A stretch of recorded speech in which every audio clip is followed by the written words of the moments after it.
Expiry के ठीक एक दिन के पहले के एक्शन के लिए हो जाइए तैयार, जहां दुनिया भर के बाजारों से मिले जुले संकेत, लेकिन भारतीय बाजारों में कल की रिकवरी के बाद मूड माहौल एकदम चुस्त दुरुस्त और तेजी के साथ आगे बढ़ने के लिए आप और हम हैं तैयार। तो मजबूत शुरुआत और मजबूत शुरुआत के बाद कितनी और तेजी, ये है सवाल, लेंगे जवाब। शेयर बाजार लाइव में आप सबका स्वागत है। नमस्कार, मैं हूं अनिल सिंघवी। और नमस्कार, मैं हूं दीपांशु भंडारी। तैयार हो जाइए आज के एक्शन के लिए। भरपूर क्यूज हैं जो आ रही हैं इस समय, जिन पर मार्केट फोकस करेंगे। तो सर, सबसे पहले तो बताइए आज के अहम ट्रिगर्स कौन से हैं?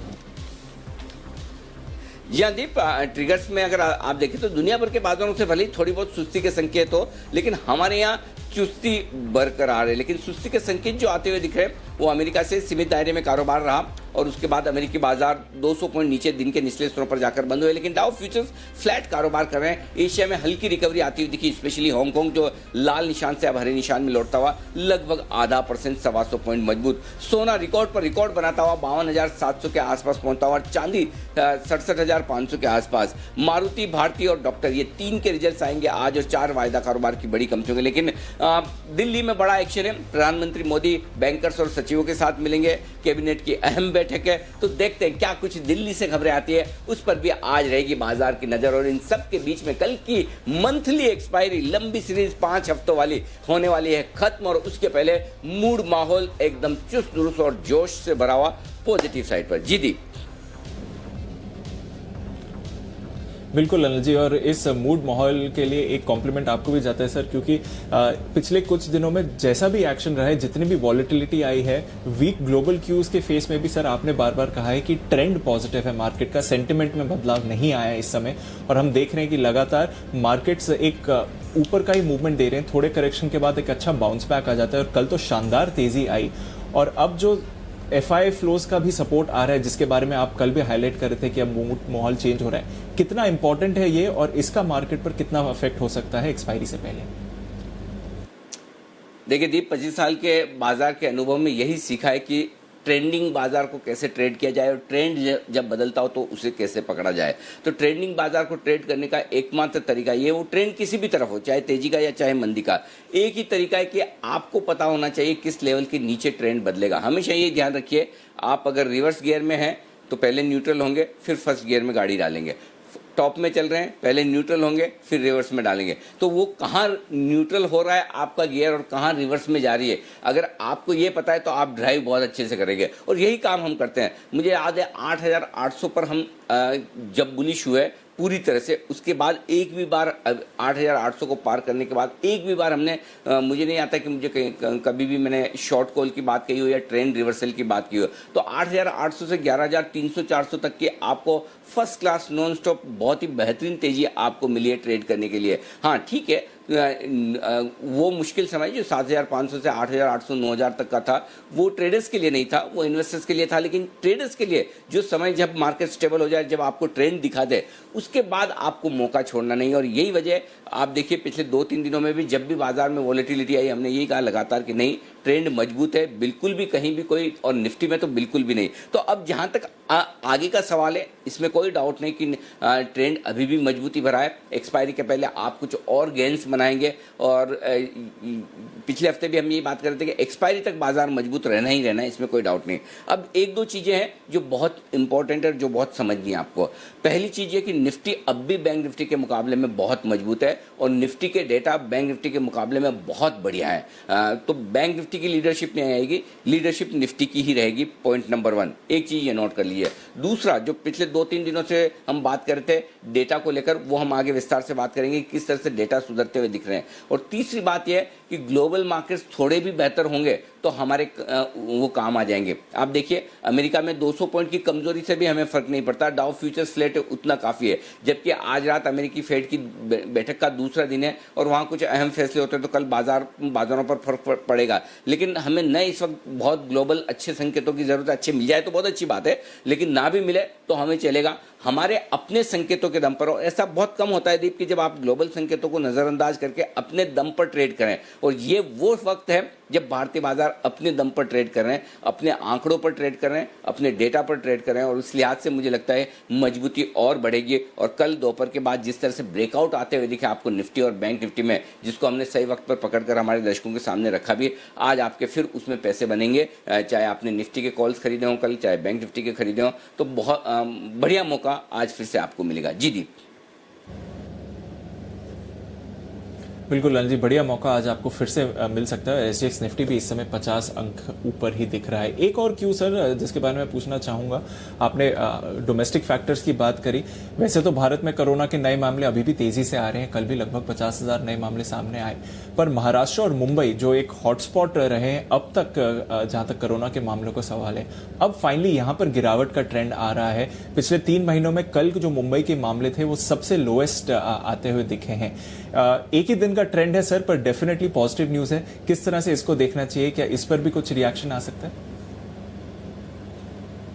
देखिए, पहली चीज तो बहुत क्लियर है कि कोरोना के आंकड़ों पर बाजार का रिएक्शन नेगेटिव साइड पर तो बंद हो ही चुका है। पॉजिटिव साइड पर भी अब उतना नहीं, क्योंकि सबको पता है कि अगस्त हो या सितंबर हो, आगे पीछे दवाएं मिलनी है। कल भी मॉडर्ना की खबर आई है कि उनके सक्सेसफुल ट्रायल्स हुए हैं बंदरों पर, उन्होंने जो ट्रायल किए उसके रिजल्ट्स बहुत ही बढ़िया हैं। और आपको तो पता ही है कि वो तरीका वही है जो हमने तो स्कूल में पढ़ा है, चूहा, खरगोश, बंदर और फिर इंसान, इसी तरह से दवाइयों का ट्रायल किया जाता है, जो चूहे से शुरू होकर फिर खरगोश पे पहुंचता है, खरगोश से बंदर और बंदर से इंसान पे। और अगर बंदरों पर, और शायद हम ज़्यादा बंदरों के साथ अपने आप को वो पूर्वज मानते हैं लोग, और कहते हैं ना कि इंसान और उनकी फितरत काफ़ी ज़्यादा मिलती जुलती है, तो इसी लिहाज से बंदरों पर अगर मॉडर्ना ने बहुत सक्सेसफुल ट्रायल किया है तो वो एक अच्छी खबर है। लेकिन दिक्कत ये है दीप कि अगर बाजार कोरोना की बुरी खबरों पर रिएक्शन नहीं दे रहा, तो अच्छी खबरों पर भी अब कमोबेश रिएक्शन देना बंद कर चुका है। ये पॉजिटिव से न्यूट्रल खबर है आपके लिए।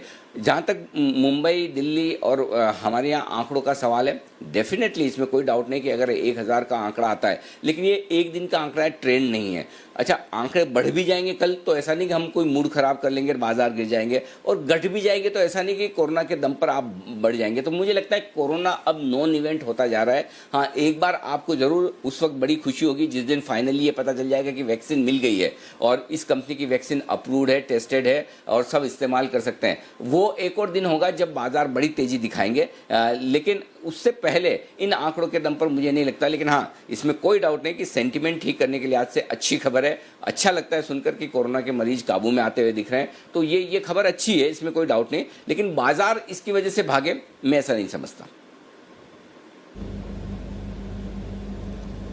चलिए, बाजार पर एक्शन आए ना आए, पर एक अच्छी खबर जरूर है। देखते हैं कि ये आगे जाकर एक ट्रेंड बनता है कि नहीं, पर डेफिनेटली थोड़े राहत के संकेत कल जरूर आए हैं। तो चलिए सर, फिर आज के सेटअप की बात करते हैं। और आज के सेटअप को अगर देखूं तो ज्यादातर न्यूट्रल या पॉजिटिव ही हैं, सिर्फ डीआईज की तरफ से ही परेशानी आती हुई दिख रही है। ऐसा क्यों है सर? देखिए, ग्लोबल संकेत न्यूट्रल साइड पर मैंने रखे हैं, क्योंकि डाउ की 200 पॉइंट की गिरावट से मुझे फर्क नहीं पड़ता। डाउ फ्यूचर्स फ्लैट है, 125 पॉइंट हांगकांग ऊपर है, एसजीएक्स निफ्टी भी मजबूत है, जो कि सही है मजबूत। नहीं तो आमतौर पर मेरी और एसजीएक्स निफ्टी की राय मिलना मुश्किल होता है, और मुझे बड़ा मज़ा भी आता है अगर मेरी राय एसजीएक्स निफ्टी से विपरीत हो, तो मुझे बोल्ड कॉल देने में बड़ा मज़ा आता है कि चलिए कोई बात नहीं, है तो है।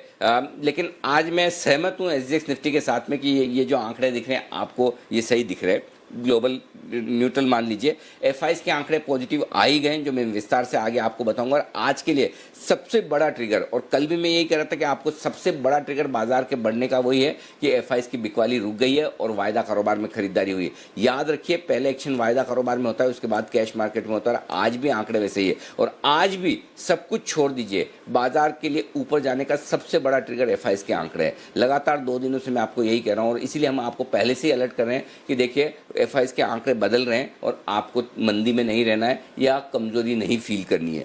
तीसरा, एफएनओ के आंकड़े न्यूट्रल है। कल हमने आंकड़े पॉजिटिव किए थे, क्योंकि वायदा ये आपको पुट कॉल रेशियो नीचे आ गया था, लेकिन आज पुट कॉल रेशियो वापस बढ़कर आया है, मैं आगे विस्तार से बताऊंगा। तो इसलिए ये वायदा कारोबार के डेटा न्यूट्रल से कॉशियस साइड से, न्यूट्रल से सावधानी भरा है। सेंटीमेंट वापस से पॉजिटिव है और ट्रेंड पॉजिटिव है आज के लिए। तो दीप, ये सारे आपके लिए संकेत हैं। बिल्कुल, तो आज के ज़्यादातर संकेत न्यूट्रल से पॉजिटिव ही दिख रहे हैं। देखते हैं आज भी कैसा एक्शन रहेगा। आज के लिए रेंज क्या फिर निकल कर आ रही है सर? कल की जो तेज़ी आई है, अब क्या रेंज और थोड़ी ऊपर की तरफ बढ़ी है? बिल्कुल 100% ऊपर की तरफ आई है। 11,150 11,225 दिन के लिए मजबूत सपोर्ट जोन है और ये रेंज अगर गलती से आए, वैसे तो आएगी नहीं, आए तो डेफिनेटली खरीदना चाहिए बिना सोचे समझे। 11,400 11,450 ऊपरी हायर रेंज है और आज मैंने रेंज के लिहाज से एक एक रेंज ही दी है। बैंक निफ्टी 21,600 21,850 मजबूत सपोर्ट जोन हो गया अब आपके लिए। पहले तो 22,000 ही नहीं टूटेगा, अगर 22,000 गलती से टूटे तो फिर ये रेंज आपके लिए मजबूत सपोर्ट है। ऊपर 22,300 22,500 हाई रेंज है, वैसे इसके पार निकलना मुश्किल है। अभी तक जो डेटा है वो 22,500 के ऊपर की तेजी नहीं दिखा रहे हैं, लेकिन फिर भी देखिए एक्सपायरी के एक दिन पहले है, कोई एक्शन बड़ा हो जाए तो आप इनकार नहीं कर सकते। फिर 22,600 22,800 वो फाइनल रेंज है जहां पर आपको प्रॉफिट बुक करना चाहिए बैंक निफ्टी पर। दिन की छोटी रेंज बहुत छोटी है, 11,250 11,350, वैसे एग्जैक्ट चाहिए आपको तो 10-10 पॉइंट कम कर लीजिए। 11,240 11,340 निकल कर आती है। मैंने राउंड फिगर पर 11,250 11,350 रखा है। मीडियम रेंज 11,200 से 11,400 और बड़ी रेंज 11,150 11,450, एकदम राउंड फिगर में, आपको कोई टेंशन लेने की जरूरत नहीं है, आसानी से आपको पता चल जाएगा। अब आइए बैंक निफ्टी की रेंज 22,000 22,300, ये छोटी रेंज है आज की। 21,850 22,400 और 21,600 से 22,500 ये बड़ी रेंज है। फिलहाल मैं 22,500 के ऊपर की अपसाइड अभी नहीं देख रहा हूं, लेकिन 22,500 के ऊपर अपसाइड बनी तो फायरवर्क्स होंगे। फिर 200-250 पॉइंट बैंक निफ्टी रुकेगा नहीं, लेकिन वो शायद मेरे हिसाब से कल होना चाहिए। आज शायद आप 22,500 को पार न कर पाएं, ये कल के लिए रखें तो ज़्यादा बढ़िया है, ये ऐसा संभव हो सकता है। फिर भी आपको ये रेंज ध्यान में रखनी है दीप। तो ये आपके लिए दिन की रेंज और ये सारी की सारी होगी। अब आइए आज के सबसे इंपॉर्टेंट ट्रिगर पर बात करते हैं। एफआईएस के बाद दूसरा जो सबसे इंपॉर्टेंट ट्रिगर है वो है put call ratio 1.83, definitely higher side पर है। और ये पुट कॉल रेशियो 1.83 का ये बताता है कि बाजार ओवरबॉट है और ऐसे में आपको बेच देना चाहिए। लेकिन मैं जो वायदा कारोबार के ट्रेडर्स है प्लस जो मार्केट को समझना चाहते हैं, सीखना चाहते हैं, एनालिसिस करना चाहते हैं, उनको एक चीज़ समझनी चाहिए। पुट कॉल रेशियो को एकदम स्टैंड अलोन वैसे ना देखें। पुट कॉल रेशियो कब है, किस वजह से है, ये भी आपको देखना जरूरी है। अब ये पुट कॉल रेशियो 1.83 आए वो वायदा कारोबार की एक्सपायरी के ठीक एक दिन पहले, एक्सपायरी के 1-2 दिन पहले के पुट कॉल रेशियो को आपको नॉर्मल डेज से अलग हटकर देखना होगा। वजह ये कि एक्सपायरी के आसपास आते ही आपको ऑप्शंस हो जाते हैं सस्ते, और ऐसे में जो लोग फ्यूचर्स भी ट्रेड करते हैं वो ऑप्शन के जरिए ट्रेड करना ज़्यादा प्रीफर करते हैं। आप देखिए एक्सपायरी के नज़दीक कभी आपको निफ्टी के फ्यूचर्स में या बैंक निफ्टी के फ्यूचर्स में बड़ा एडिशन होता हुआ नहीं दिखेगा, बड़ा पोजीशन बनता दिखे वो नहीं। इनफैक्ट लोग एट द मनी ऑप्शन खरीद लेंगे, कॉल ऑप्शन खरीद लेंगे, लेकिन फ्यूचर्स नहीं खरीदेंगे क्योंकि आपको अपना इनबिल्ट स्टॉप लॉस पता है। इसलिए अगर ये कोई नॉर्मल डे होता है कि पिछला हफ्ते का कोई दिन होता तो मैं डेफिनेटली कहता कि 1.83 का स्टॉप पुट कॉल रेशियो ऐसा है जहां पर आप बेचकर निकल जाएं, ठीक है। लेकिन 1.83 के इस पुट कॉल रेशियो पर अभी भी आपको अलर्ट रहना है, सावधान रहना है, लेकिन सब कुछ बेच दें या बहुत बड़ा करेक्शन आएगा ऐसा कुछ भी नहीं, इसलिए बहुत घबराने की जरूरत नहीं, पहली बात। दूसरी बात, पुट कॉल रेशियो 2 वजह से बनता है, पुट और कॉल।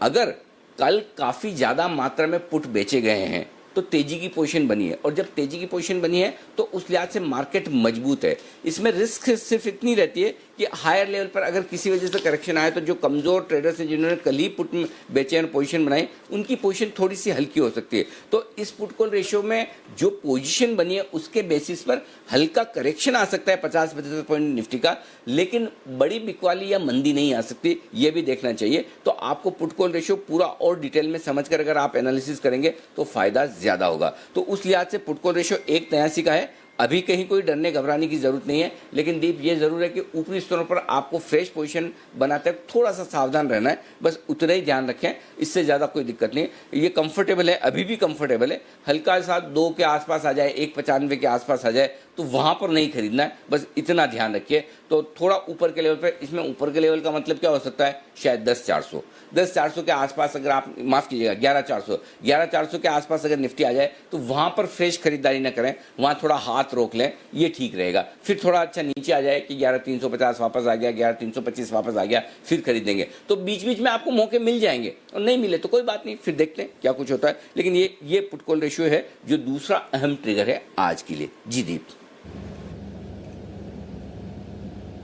बिल्कुल, तो put call ratio definitely higher side पर है, पर एक्सपायरी के क्लोज के हैं इसलिए इतनी परेशानी नहीं है, थोड़ा डिप जरूर इसकी वजह से आ सकता है। जिनकी पोजीशंस हैं सर, एग्जिस्टिंग पोजीशंस, उन्हें क्या करना चाहिए? तेजी की मंदी की पोजीशंस इनकी हैं? देखिए एग्जिस्टिंग पोजीशन है, उन्हें इंट्राडे के लिए जो स्टॉप लॉस रखना है वो स्टॉप लॉस रखना है 11,200 का, और क्लोजिंग बेसिस पर स्टॉप लॉस रखना है 11,125 का। ये ध्यान में रखिएगा। तो दो चीज़ आप ध्यान में रख लीजिए कि स्टॉप लॉस आपको कहाँ रखना है। इंट्राडे का 11,200 होगा, क्लोजिंग 11,125। बैंक निफ्टी का इंट्राडे स्टॉप लॉस है 21,950 का, और क्लोजिंग बेसिस पर स्टॉप लॉस है 21,850 का। ये हो गया आपके लिए स्टॉप लॉस। जी दीप।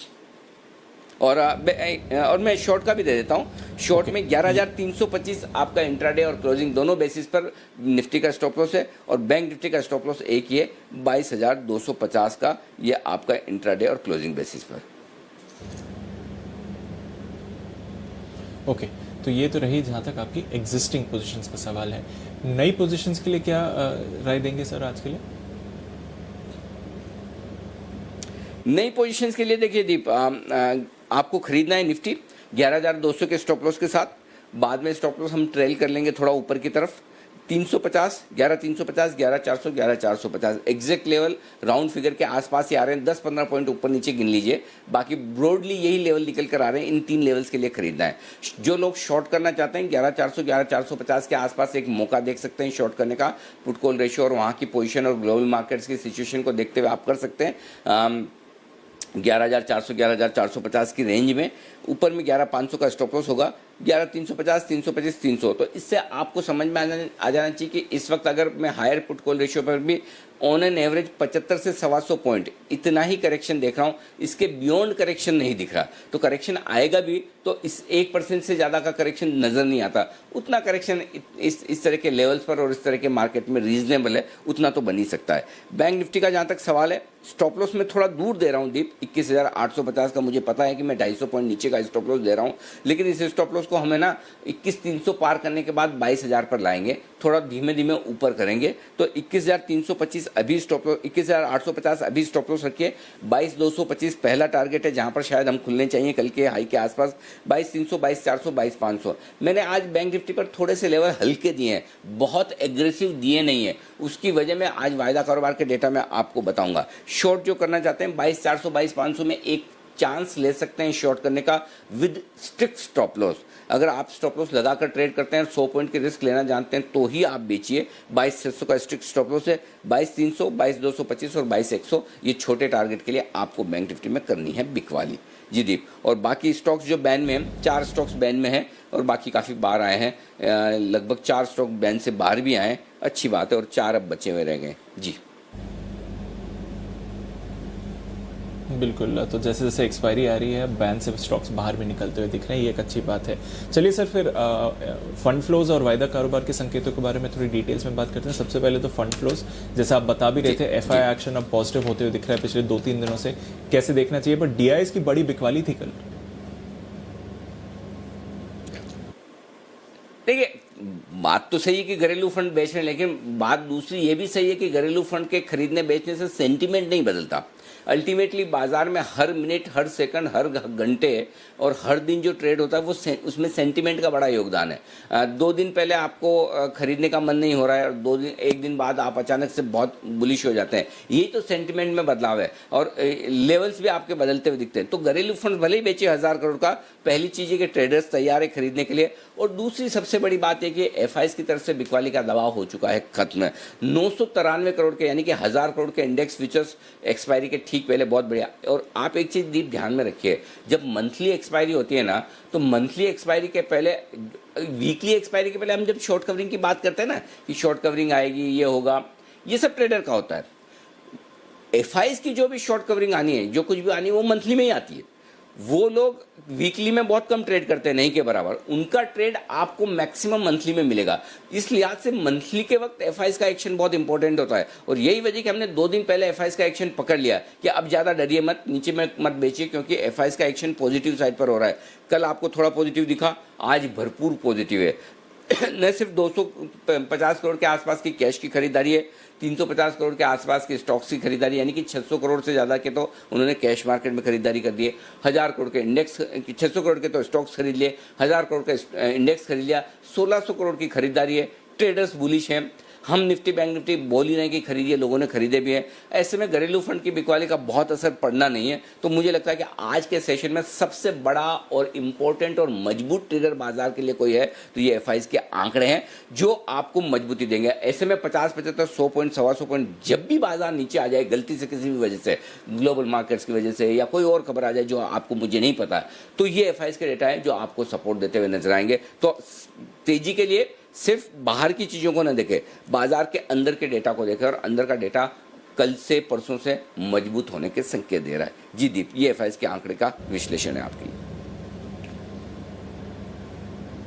बिल्कुल, तो जहां तक फंड फ्लो डेटा का सवाल है, स्पेशली एफआई एक्शन, काफी मजबूती वहां पर दिख रही है। वायदा कारोबार के संकेत सर, आज के लिए क्या लेवल्स निकल कर आ रहे हैं? आप बता भी रहे थे कि कुछ अहम लेवल्स होंगे आज के संकेतों से।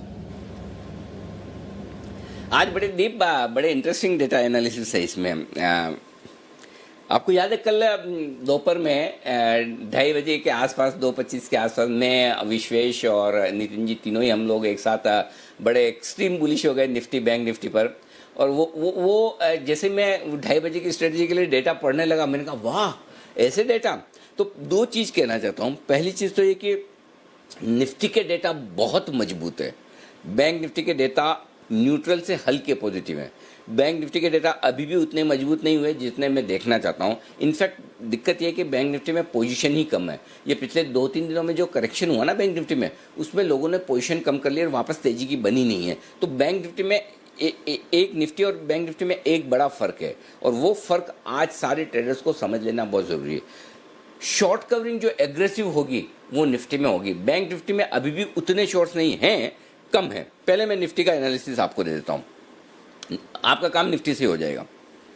11,000 से लेकर 11,250, ठीक है।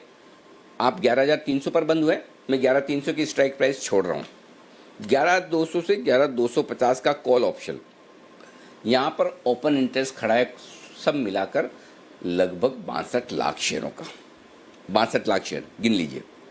उसके बाद आइए 11,300, वहां पर है 30 लाख शेयर। अब आज आप खुलेंगे 11,300 के ऊपर, मेरे ख्याल से 11,340, 11,350 के आसपास आप खुलने चाहिए, ठीक है। अगर आप 11,340, 11,350 पर खुलते तो ये 11,300 का कॉल राइटर से वो 30 लाख शेयर है, वो और जोड़ लीजिए, 92 lakh share, round figure 90 lakh share मान लीजिए। तो 11,300 के ऊपर जैसे ही निफ्टी ने ट्रेड करना शुरू किया, 90 लाख शेयर कॉल्स में शॉर्ट है। इन्हें क्या करना है? इन्हें अपनी पोजीशन आज और कल में ख़त्म करनी है। कल एक्सपायरी है, नहीं खत्म करेंगे तो कल की जो क्लोजिंग प्राइस है उस पर आपका लॉस बुक हो जाएगा, या उससे पहले अगर आपको लगता है कि 11,400 हो जाएगा या 11,450 हो जाएगा तो मैं अभी ही काट लूँ कि 11,300 पर क्लोज हुई और ऊपर खुल रहे हैं, तो फिर क्या मैं अभी काट लूँ? ये काटेंगे कब? ये काटेंगे दो वजह से। अगर डाउ फ्यूचर स्टेबल रहा या पॉजिटिव रहा तो इनको काटने में है ना ज़्यादा जल्दी मचेगी, और अगर वो डाउ फ्यूचर ज़्यादा नेगेटिव हो जाए, जैसे अभी 40-50 पॉइंट नीचे, तो वो थोड़ा सा रुकेंगे कि 11,350 होने दे। तो मुझे ऐसा लगता है 11,325, 11,350 के आसपास खुलकर बाजार थोड़े वहाँ स्टेबल होने की कोशिश करेंगे। उसके बाद अगर डाउ फ्यूचर सुधर गए या वहाँ से हम मजबूत हो गए तो फिर 50 पॉइंट की शॉर्ट कवरिंग आपको तुरंत निफ्टी में मिलेगी जो 11,400 तक ले जा सकती है। Point number 1। अगर समझिए ऐसा नहीं हुआ और डाउ फ्यूचर 150-200 पॉइंट नीचे हो गए, तब क्या होगा? तब अगर बाजार नीचे आए 11,300 से नीचे, तो 11,225, 11,250 ये रेंज है, वहां पर आते ही शॉर्ट कवरिंग शुरू हो जाएगी। तो आपको 75 पॉइंट नीचे भी शॉर्ट कवरिंग अच्छी खासी दिख रही है, और 50 पॉइंट यहां से और बढ़ गए तब भी शॉर्ट कवरिंग अच्छी खासी दिख रही है। तो अब ट्रेडर्स में तेजी करने वाले ट्रेडर्स को यह ध्यान रखना है कि मुझे अपनी पोजीशन छोड़नी नहीं है जब तक कि मेरे लिए इंपॉर्टेंट लेवल ना टूटे, तभी शॉर्ट सेलर स्क्वीज होगा और शॉर्ट सेलर पोजीशन काटने के लिए आएगा। तो अगर आपको 90 लाख शेयरों के शॉर्ट सामने खड़े हैं तो आपको क्या चीज़ से डरना है? डरने की जरूरत नहीं है। डरना उनको है जो शॉर्ट हैं और जो रिस्क पर हैं। तो ये सबसे बड़ा आंकड़ा है जो निफ्टी में, जिस पर आपको ध्यान रखना चाहिए। इस लिहाज से अब आपके लिए बड़ा सपोर्ट 11,200 पर हो जाएगा, जहां पर पुट में 34 लाख शेयर हैं, कल 22 लाख शेयर जुड़े हैं।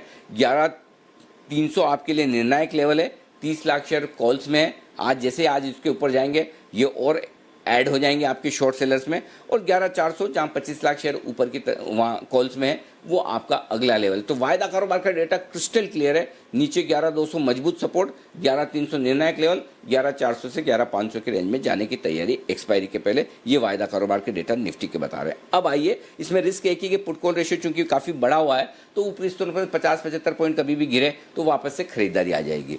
अब आइए बैंक निफ्टी। बैंक निफ्टी में डेटा उतने ज़्यादा नहीं है, 5-7 लाख शेयरों की पोजीशन मंथली एक्सपायरी के पहले मैं ये कहूँगा कि इतने दिनों की मंथली एक्सपायरी के पहले सबसे कम पोजीशन वाला ये बैंक निफ्टी नज़र आ रहा है। तो बैंक निफ्टी में जब पोजीशन कम है और शॉर्ट्स भी कम है, तो एग्रेसिव शॉर्ट कवरिंग मुझे नहीं दिखती, मैं बहुत साफ कर रहा हूँ। एक तो ये रीजन है। दूसरा रीजन क्यों एग्रेसिव शॉर्ट कवरिंग नहीं दिखती, और जो कल आपको याद हो तो 3:20 पर भी मैंने जब एनालिसिस किया तो आपको यही बोला था कि 70-71 पॉइंट का प्रीमियम बैंक निफ्टी पर है, 71 पॉइंट का प्रीमियम है, शॉर्ट्स ज़्यादा नहीं है, तो फिर आपको प्रॉफिट बुक करना चाहिए। तो बैंक निफ्टी में वो फायरवर्क्स नहीं दिखेंगे, डेटा में नहीं है। 70 पॉइंट की प्रीमियम का मतलब है कि शॉर्ट कवरिंग जो होनी थी कमजोर शॉर्ट की, वो हो चुकी है कल। अब यहाँ से फ्रेश खरीदारी होगी। अब अगर IndusInd bank, RBL bank, IDFC first bank के रिजल्ट्स जो कल बाजार बंद होने के बाद आए वो मार्केट को पसंद आते हैं, तब तो फ्रेश खरीदारी होकर बैंक निफ्टी चल जाएगा। अदरवाइज बैंक निफ्टी में शॉर्ट कवरिंग के दम पर अगर आप सोच रहे हो कि चलेगा, तो अब वो डेटा में नहीं दिख रहा है। 22,000 इंपॉर्टेंट लेवल है, 6 लाख शेयर कॉल्स में वहां पर शॉर्ट है, उसके ऊपर जब तक बने हैं तब तक आप कंफर्टेबल है। 100 पॉइंट गिर भी जाएं, 22,000 के ऊपर हैं, 21,950 22,000 के ऊपर, तब तक डरने की जरूरत नहीं है, क्योंकि 22,000 पर शॉर्ट्स हैं। लेकिन असली एक्शन बैंक निफ्टी में बनेगा तो तभी जब आप 22,500 पार करें, जहां पर 9 लाख शेयरों का ओपन इंटरेस्ट है, जो कि बड़ा है। 22,500 के आसपास मुझे लगता है कि बैंक निफ्टी 22,400 22,500 के आसपास एक बार दम तोड़ देगा, रुक जाएगा, अटक जाएगा। वहां पर प्रॉफिट बुक करके शांति से बैठना चाहिए। फिर फ्रेश खरीदारी 22,500 पार करके टिके तो ही करनी है। असली फायरवर्क्स शॉर्ट कवरिंग 22,500 के ऊपर आएगी, 22,100 के आसपास या यहाँ पर शॉर्ट कवरिंग नहीं है। सिर्फ 6 लाख शेयर है, 6 लाख शेयर बड़े नहीं होते हैं जिससे कि बड़ी शॉर्ट कवरिंग हो जाए। तो पूरा लबोलुबाब ये है कि निफ्टी बहुत मजबूत है, जबरदस्त शॉर्ट है, गिरेगा नहीं। बैंक निफ्टी उतना मजबूत नहीं है, लेकिन चूंकि कल मूड माहौल बदला है तो स्टेबल रहेगा, निफ्टी के मुकाबले में कम बेहतर प्रदर्शन करेगा, ये बात है। जी दीप। बिल्कुल, तो ये सब है आपके लिए संकेत, अहम लेवल्स जहां पर नजर रखनी चाहिए। और एक बात क्लियर है, आज का एक्शन मजेदार होने वाला है मार्केट्स में। चलिए एक्शन की शुरुआत करते हैं, और कौन से स्टॉक्स पर आपको फोकस करना चाहिए ये भी आपको बता देते हैं।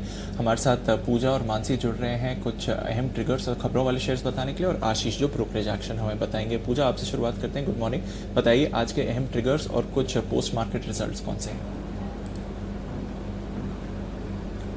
जी, आज के अहम ट्रिगर्स में बात करें तो कुछ नतीजे आने वाले हैं, उन पर भी नज़र रहेगी। और इसी के साथ ही साथ माइंडस्पेस बिजनेस पार्क रीट का जो आईपीओ है वो आज बंद होगा, और दूसरे दिन ये आईपीओ 1.2 गुना सब्सक्राइब हुआ। एनआईए की बात करें तो 1.65 गुना ये हिस्सा सब्सक्राइब हुआ, क्यूआईबी हिस्सा करीब 83% सब्सक्राइब हुआ है। तो ये आज फोकस में रहेगा। इसके अलावा निफ्टी कंपनियों से भी काफ़ी सारे नंबर्स घोषित हुए हैं। नेस्ले की बात करें तो नंबर्स हमारे अनुमान से थोड़े कमज़ोर थे। बिक्री में करीब 2% की ही बढ़त, 1.5% की बढ़त देखने को मिली है। कामकाजी मुनाफा करीब 5% बढ़ा है कंपनी का, और मुनाफे की बात करेंगे तो वहाँ पर 11% की बढ़त देखने को मिली, लेकिन जो हम अनुमान कर रहे थे उससे कमज़ोर नंबर्स यहाँ पर देखने को मिले हैं।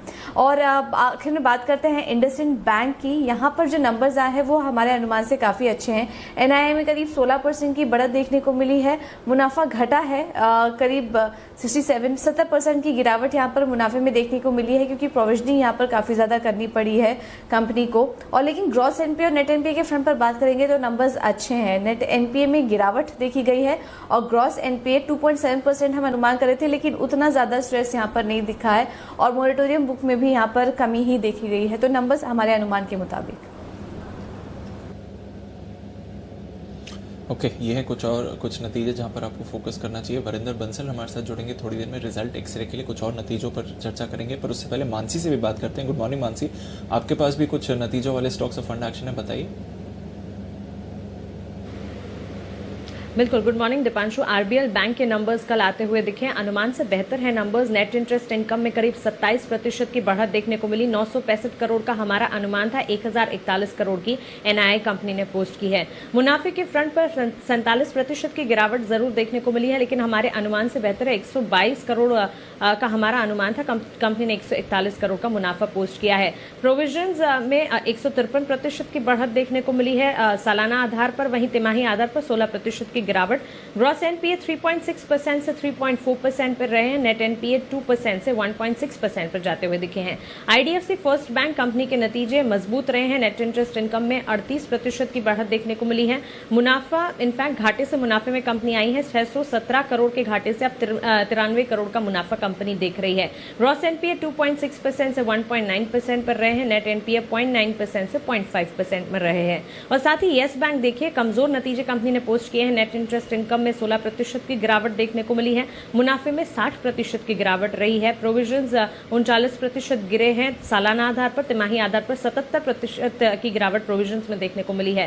ग्रॉस एनपीए 16.8% से 17.3% पर रहे। नेट एनपीए 5% से 4.9% पर, ऑलमोस्ट 5% पर इंटैक्ट रहे। कंपनी ने स्ट्रेस टेस्ट करवाकर रेगुलेटर को इंफॉर्मेशन शेयर किया है और साथ ही जुटाई गई पूंजी का ज्यादातर ग्रोथ में इस्तेमाल होगा, ये कंपनी की तरफ से बयान आता हुआ देखने को मिला है। बैड लोन के लिए अलग सब्सिडी का विचार कर रहे हैं और आगे पूंजी जुटाने की फिलहाल कोई योजना नहीं है। और अंत में इनसाइडर ट्रेड वेल्सपन इंडिया को लेकर प्रमोटर बालकृष्ण गोयनका ने 35 लाख शेयर्स 28 जुलाई को खरीदे हैं।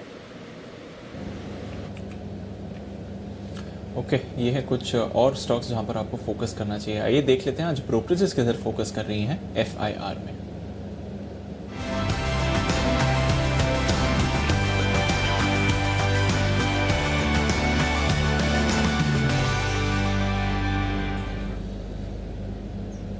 गुड मॉर्निंग आशीष, बताइए आज ब्रोकरेजेस का क्या कहना है? Good morning Deepanshu. नतीजों पर जो रिपोर्ट्स आई हैं पहले वहां पर फोकस करते हैं। अल्ट्राटेक सीमेंट नतीजे आए थे और नतीजे ब्रोकरेज हाउस के हिसाब से अगर आप देखें तो लगभग सभी का मानना ये है कि जो एबिटा है वो अनुमान से बेहतर देखने को मिला और साथ ही वैल्यूएशन के हिसाब से ब्रोकरेज हाउस को स्टॉक पसंद आ रहा है। सीमेंट स्पेस में अल्ट्राटेक पसंदीदा सामने आ रहा है, जिसके चलते सीएलएसए ने जो है रेटिंग को अपग्रेड कर दिया। अब आउट परफॉर्म की रेटिंग को बदलकर एक खरीदारी की राय दे रहे हैं। लक्ष्य में भी बढ़ोतरी की है, 4160 से बढ़ाकर 5000 कर दिया। 4131 कल की क्लोजिंग है। वहीं सिटी भी खरीदारी की राय को बरकरार रखे और लक्ष्य 4500 से बढ़ाकर 5000 कर दिया है। लेकिन जेफरीज हल्के से नेगेटिव है, इन्होंने होल्ड की रेटिंग को बरकरार रखा है 4350 रुपए के लक्ष्य के लिए। इंडसइंड बैंक यहाँ पर भी फोकस रहेगा। सीएलएसए की रिपोर्ट है, खरीदारी की राय दी गई है। लक्ष्य 600 से बढ़ाकर 655 कर दिया है। एक तरह की ट्रेजरी गेन्स के चलते जो प्री प्रोविजनिंग ऑपरेटिंग प्रॉफिट है वो बेहतर देखने को मिला। मैक्वारी आउट परफॉर्म की रेटिंग को बरकरार रखे हुए 470 रुपए के लक्ष्य के लिए। नेस्ले पर रिपोर्ट्स है, नेगेटिव रिपोर्ट्स है क्योंकि वैल्यूएशंस काफी ज्यादा महंगे हैं और कंपनी की जो आय आई है वो अनुमान से कम देखने को मिली है, जिसके चलते सीएलएसए ने डाउनग्रेड कर दिया है। अब अंडर परफॉर्म की रेटिंग को जो है बदलकर ये बिकवाली की राय दे रहे हैं 16,100 रुपए के लक्ष्य के लिए। 17,103 कल की क्लोजिंग है और ये कह रहे हैं कि नतीजे अनुमान से कमजोर देखने को मिले। जेफरीज होल्ड की रेटिंग को बरकरार रखे हैं 16,650 रुपए के लक्ष्य के लिए। एमसीएक्स पर भी नजर रहेगी। मॉर्गन स्टैनली की रिपोर्ट है, ओवरवेट की रेटिंग को बरकरार रखा है। लक्ष्य 1600 से बढ़ाकर 2000 कर दिया है। 1724 कल की क्लोजिंग है।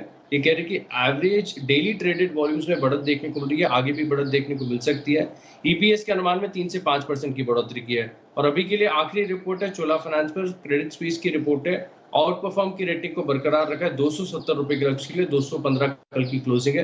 ये कह रहे हैं कि डाइवर्सिफाइड लोन बुक के चलते स्टॉक इन्हें पसंद आ रहा है। ओके, तो ये है वो तमाम रिपोर्ट्स जिन पर आज रखेगा आप नजर रखने की जरूरत नहीं छोटी बड़ी सभी कंपनियों के नतीजों पर, क्योंकि उसका विश्लेषण एकदम फर्स्ट क्लास पूरा प्रॉपर और डिटेल कर लाते हैं आपके सामने वरिंदर बंसल। वहां पर सिर्फ आपको ध्यान लगाकर सुनना है और समझना है। तो तैयार हो जाइए वरिंदर रिजल्ट एक्सरे के लिए।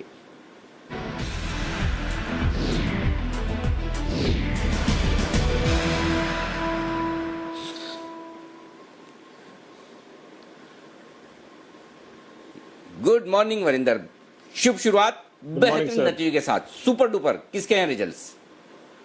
सर सुपर डुपर नंबर अच्छे आए हैं सर। मैं बोल रहा हूँ कि केमिकल, कंजम्पशन, टेक्नोलॉजी, ये थीम्स हैं जो अच्छी कर रही हैं। तो कंजम्पशन में टाटा कॉफी के नंबर बहुत अच्छे थे सर। आई थिंक मैंने बहुत टाइम के बाद देखा कि टाटा कॉफी के नंबर इस तरीके से आ रहे हैं।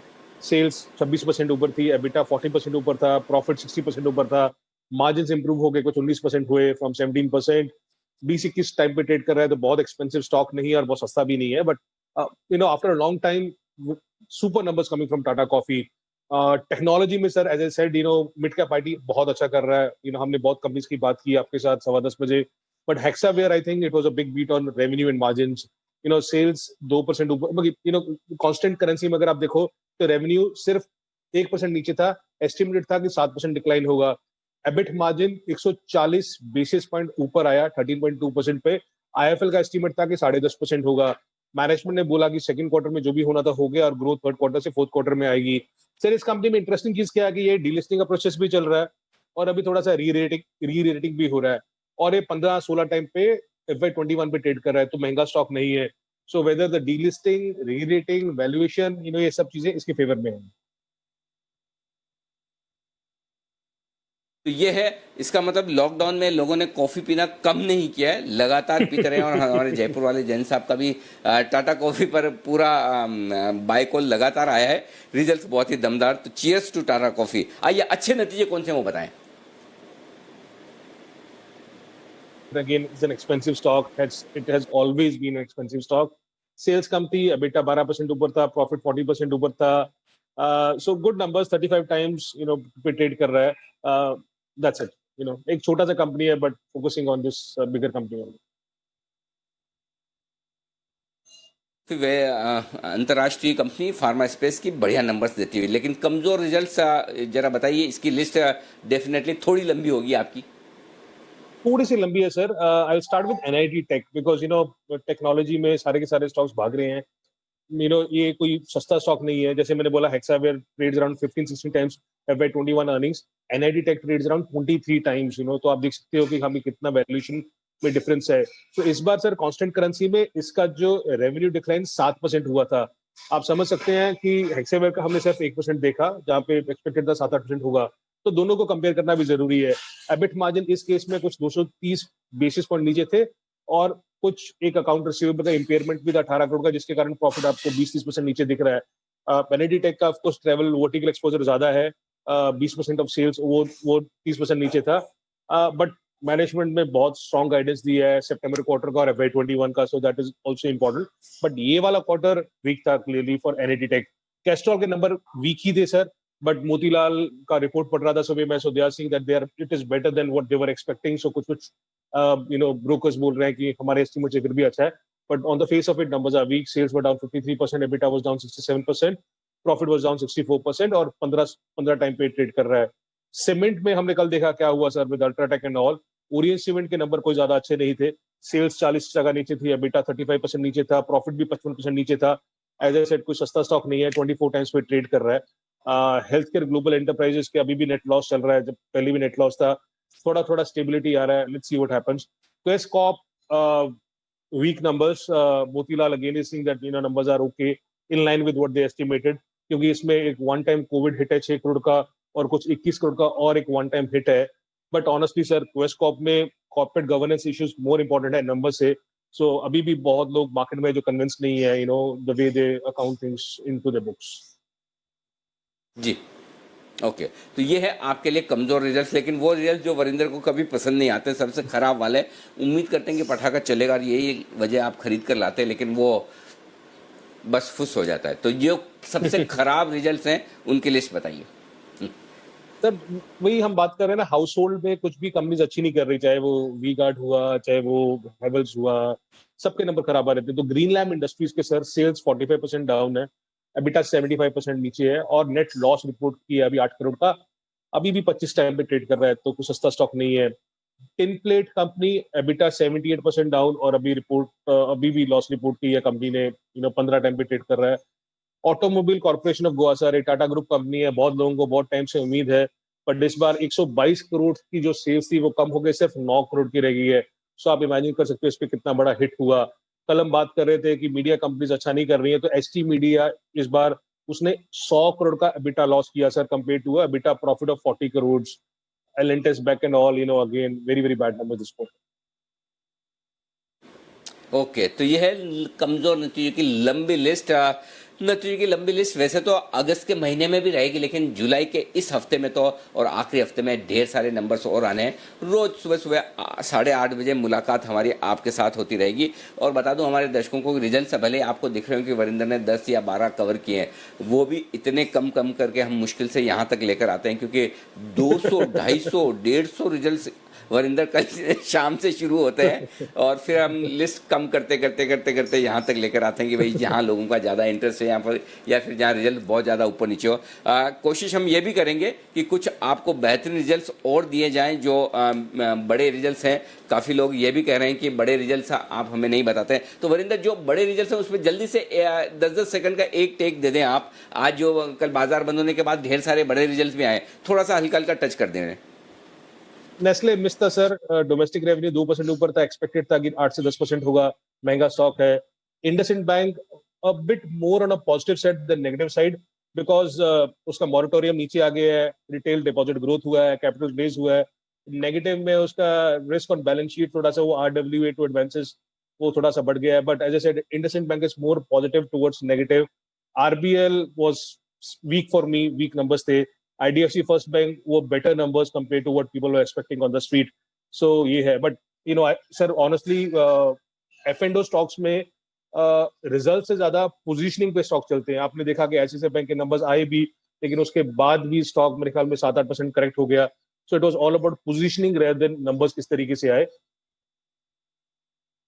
ठीक बात है, बिल्कुल। तो ये है आपके लिए। और वरिंदर से मेरी रिक्वेस्ट वही है कि जो बड़े रिजल्ट्स हैं, काफ़ी हमारे ट्रेडर्स ये चाहते हैं कि उस पर भी उनको डायरेक्शन मिले, तो हम कोशिश ये करेंगे और ज़्यादा रिजल्ट्स को आपके सामने कवर करने की। शुक्रिया हमारे लिए वक्त निकालने के लिए आज सुबह सुबह। आइए स्वागत करते हैं हमारे सारे एक्सपर्ट्स का, और स्वागत के लिए तो एक ही बिगुल है हमारे पास, पिक ऑफ द डे का। आइए बिगुल के साथ करते हैं स्वागत।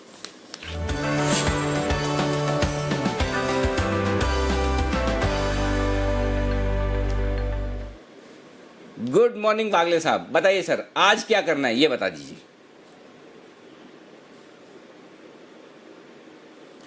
ओहो, वागले साहब अभी जुड़ना बाकी है। कुणाल जी गुड मॉर्निंग सर, बताइए आपकी पिक।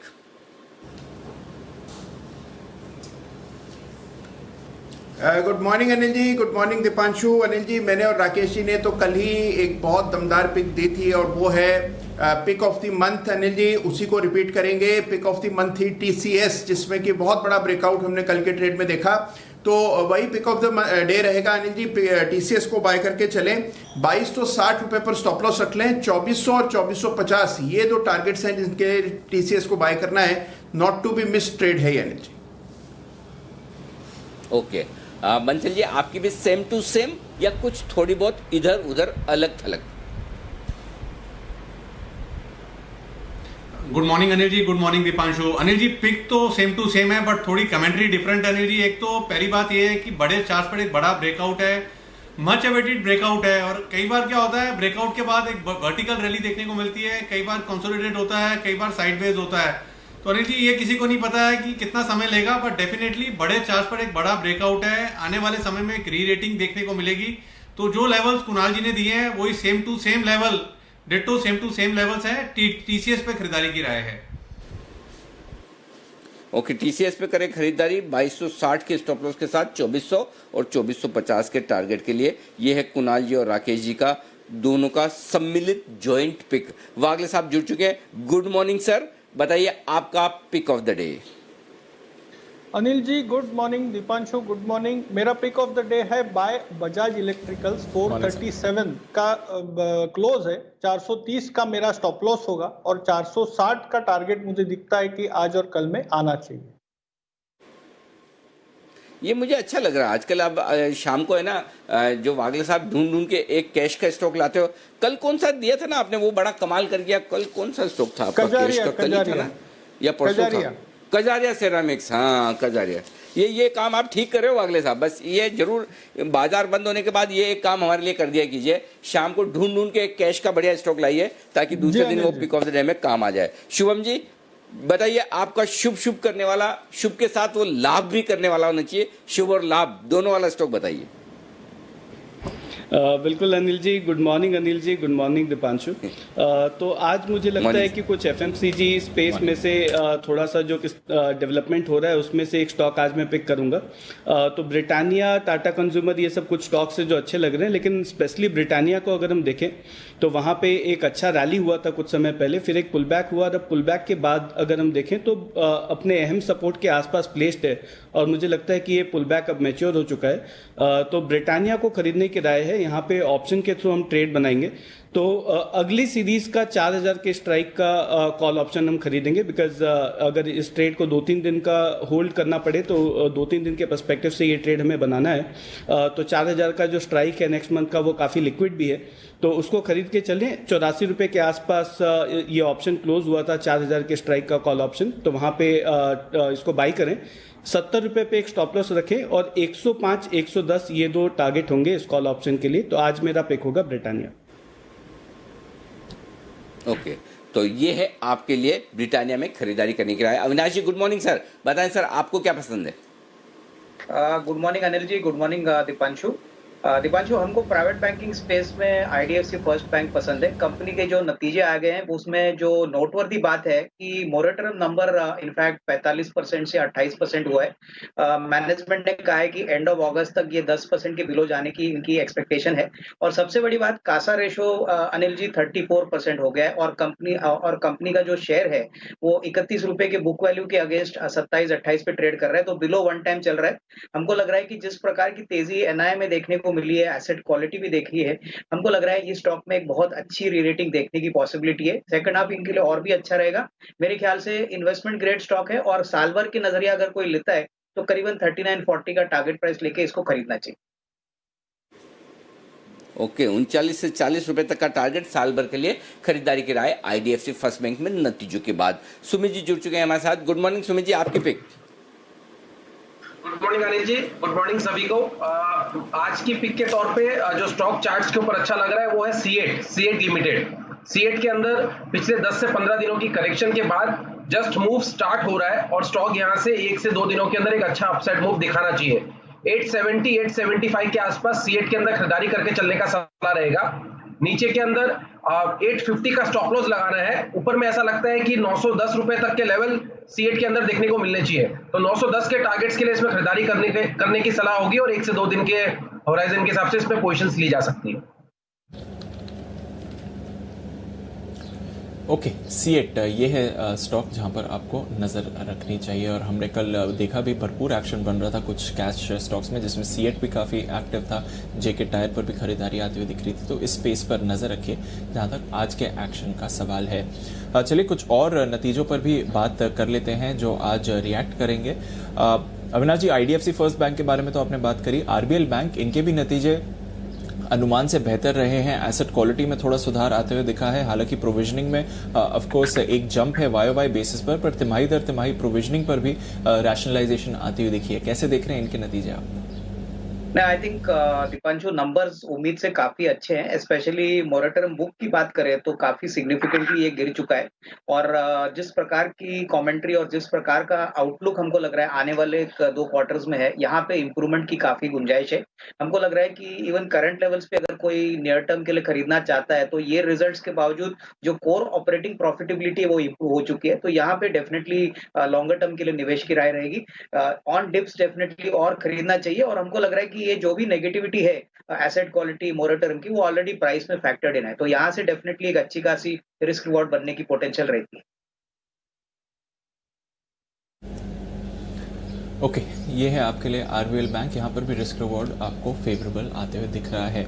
कुणाल जी, नेस्ले, इसकी चार्ट देखकर बताइए कुछ एक्शन इसमें आ सकता है? यहाँ पर भी नतीजे आए थे, हालांकि थोड़े यहाँ पर संकेत जरूर आए हैं, कुछ डिविजन्स की परफॉर्मेंस उतनी अच्छी नहीं रही है। ओवरऑल चार्ट स्ट्रक्चर पर नेस्ले कैसा दिख रहा है सर?